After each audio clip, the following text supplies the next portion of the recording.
क्या ध्रुव राठी अपने वीडियो में किए गए टिप्पणियों की वजह से जेल जा सकते हैं? नमस्कार दोस्तों, मैं हूं संजोग। 7 जुलाई को ध्रुव राठी ने माई रिप्लाई टू गोदी यूट्यूबर्स नाम करके एक वीडियो पोस्ट किया था, जिसमें उन्होंने एलवीस यादव को बुरी तरह से तो धोया ही था, साथ ही कुछ पॉलिटिशियन लीडर्स पर भी टिप्पणियां करते हुए उन्हें गालीबाज एवं हिंसक बताया था। तो दोस्तों, वीडियो में आगे बढ़ने से पहले ध्रुव राठी द्वारा कहा गया वो क्लिप आप देख लीजिए। लेकिन ये इकलौता ऐसा केस नहीं है। ये बीजेपी 2016 पेज जिसने जर्नलिस्ट स्वाति चतुर्वेदी के खिलाफ बहुत ही भद्दी भाषा लिखी, इसे भी नरेंद्र मोदी फॉलो कर रहे थे। बीजेपी 2014 अवनीश चौबे, कुल आदित्य, महावीर एम जैसे कितने और ऐसे थ्रेटनिंग और अब्यूजिव हैंडल्स हैं जिन्हें प्रधानमंत्री फॉलो कर रहे थे। इतना ही नहीं, प्रधानमंत्री मोदी ने तो अंकित जैन, सुरेश नखवा, तेजिंदर बग्गा जैसे कुछ हिंसक गालीबाज ट्रोल्स को अपने ऑफिशियल रेजिडेंस पर होस्ट भी किया था। क्या पहले चेक नहीं कर सकते थे कि ये कैसे लोग हैं? दोस्तों, वीडियो में आपने देखा कि ध्रुव राठी प्रूफ के साथ उन्हें हिंसक एवं गालीबाज साबित कर रहे हैं। ध्रुव राठी के इसी टिप्पणी के कारण सुरेश नखवा नाम करके एक पॉलिटिशियन लीडर ने दिल्ली के डिस्ट्रिक्ट कोर्ट में जाकर ध्रुव राठी के इस टिप्पणी के लिए उसी दिन यानी 7 जुलाई को ध्रुव राठी के ऊपर डिफेमेशन का केस कर दिया। इसके लिए डिस्ट्रिक्ट जज गुंजन गुप्ता ने 19 जुलाई को समन जारी कर दिया। दोस्तों, डिफेमेशन केस आखिर होता क्या है, यह जानने के लिए वीडियो पॉज करके यह नोटिस आप पढ़ सकते हैं।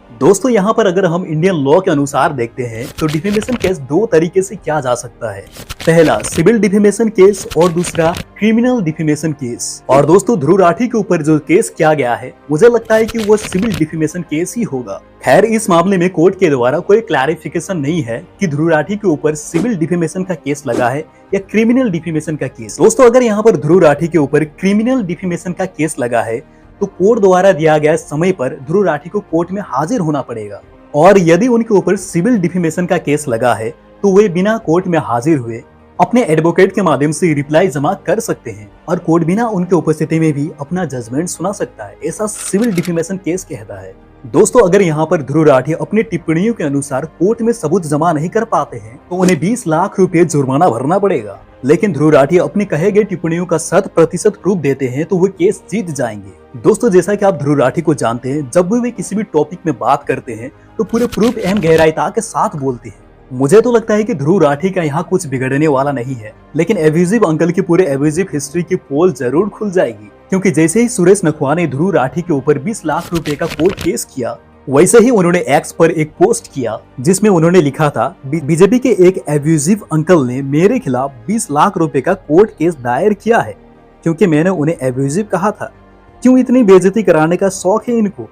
अब इन अंकल की पूरी एब्यूजिव हिस्ट्री दोबारा पब्लिक होगी। खैर दोस्तों, राठी जी शायद ही जेल जाएंगे, लेकिन मुझे तो उस एब्यूजिव हिस्ट्री की बेसब्री से इंतजार है। दोस्तों, इस केस के पीछे आपका क्या प्रतिक्रिया है, कमेंट सेक्शन में जरूर बताइएगा। और इसी तरह के इंफॉर्मेटिव वीडियोस को देखने के लिए दी संजोग चैनल को सब्सक्राइब जरूर कीजिएगा।